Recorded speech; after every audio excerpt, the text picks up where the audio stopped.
So recently, one of my supporters on Patreon asked me if being in a lower vibration is bad. As William Shakespeare so eloquently put it, nothing is good or bad, but thinking makes it so. So is being in a lower vibration bad? It's not bad, but it is in the lack of awareness that may be dangerous. Sometimes we may feel angry or sad or tired, or we may be doing things not in alignment with a higher vibration.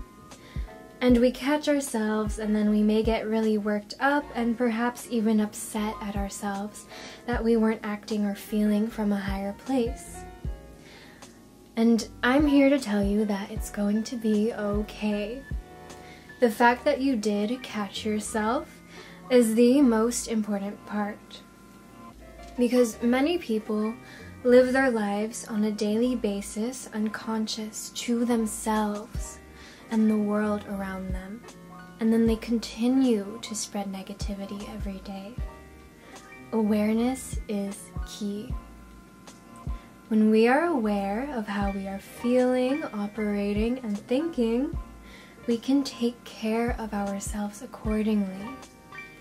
If we are aware that we are in a bad mood, perhaps because we are exhausted from work or irritated from work, then it is a way for our physical bodies to signal that we may need a pick-me-up. Some people will live their lives and not even be able to pinpoint why they feel a certain way. But when you are aware of what you're feeling and why you're feeling it, you are able to take care of yourself accordingly. And so then you may go on to drinking herbal infusions or taking a nice bath soak or sleeping an hour or two earlier so that you don't rub off your irritation onto other people. But if we were unaware of what we were feeling, we may have taken out our irritation on the next person that looked at us, or we may have gone to bed grumpy without caring for ourselves and treating ourselves. And then the next morning, we may have even woken up in a bad mood. So another example is negative thoughts. If we are aware that we are having negative thoughts, we can easily shift our consciousness and begin to choose thoughts that will uplift us and contribute to our betterment. Even if we may not completely agree with or feel the positive thoughts yet, we can still create that reality for ourselves.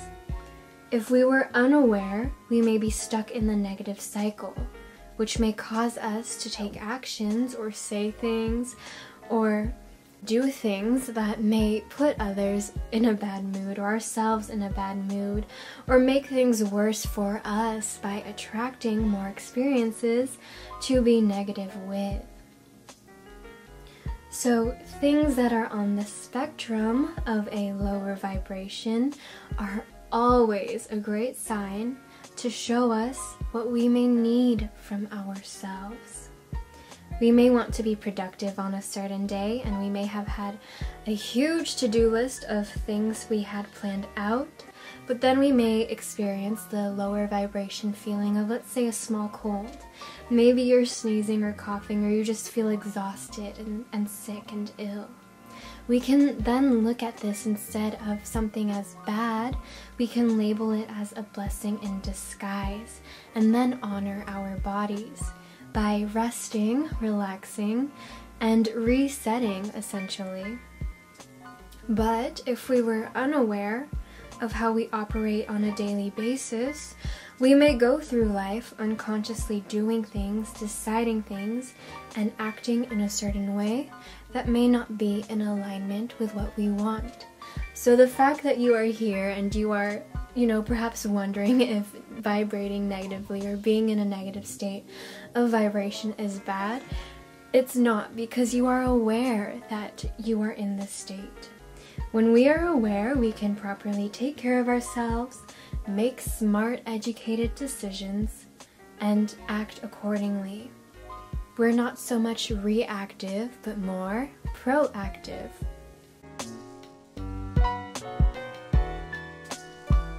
Lower vibrations also offer contrast. Many of us have come from existences of higher vibrations, of love, light, and we're very much used to a cohesive, light-centered, utopian type of experience.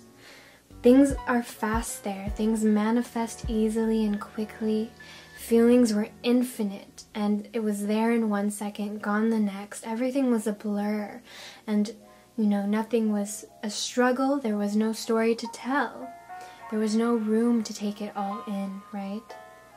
And when we come down to earth, when we agree to be in this plane of duality, things become slower, almost as if we get to savor every feeling. If we never experienced the darkness, we would not know how to love the warmth of the sun. And by the same contrast, if we never experienced the unbearing heat on a hot summer's day, we would never be able to appreciate the soothing, cool night. So another way of example is if you were born with financial struggles, you may view $100 with a lot more appreciation than someone who was born into wealth and thinks that $100 is not enough. Your contrasting experiences are all blessings in disguise, and they offer you tastes of different experiences of life, and in that it offers you wisdom.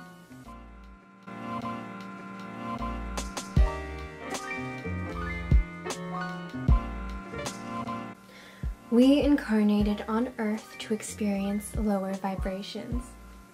It might sound crazy, and you might be going, Venus, what are you talking about? I would much rather live in love and light all the time. But like I said, our souls were very much aware before incarnating that Earth is definitely a planet of duality. And we came here to experience that duality. Because of this duality, there are plenty of room for catalysts of our soul growth, of our soul evolution.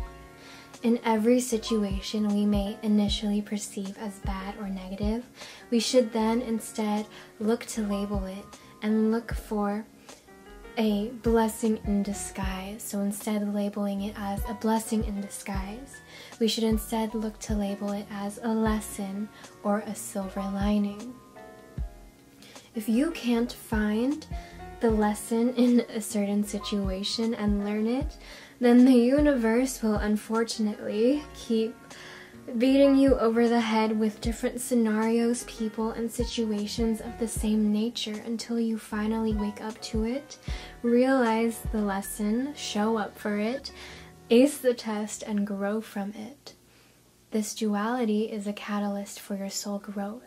With every duality, you are evolving and growing and becoming wiser, stronger. So, is experiencing or being in a lower vibration bad? No, personally, I don't think so, and perhaps that may be too much of an optimistic way of thinking, but if I were to label being in a lower vibration as bad, then every time I do experience myself in that state of being, I would inevitably get upset with myself for acting in this bad way, which would then bring more quote-unquote bad things to my reality. So it's very much the concept of, do not label your demons to give them power, and it's very much the concept of whatever you feed grows. So if you keep looking at something and thinking, oh, this is bad, this is bad, this is bad, you're feeding it and it's growing. So I think as long as you are aware of yourself and the world around you and are able to act accordingly to the state of being that you want, then you are safe. Our goal isn't to be happy all the time, as many spiritual gurus would want to preach, but it's more of wanting to always be conscious and awake to everything around us, right? So while it would be great to always be prancing around in love and light, just try to find the humor in your situations. Try to find, once again, the blessing, the silver lining, realizing that we chose this and that we're experiencing this, and be grateful for it. Be grateful for the contrast, and then also realizing and remembering that you are a co-creator and that you can have, do, and be whatever it is you want. With that being said, thank you all for tuning in. I'm Venus, and in love and light, I will see you next time. Bye!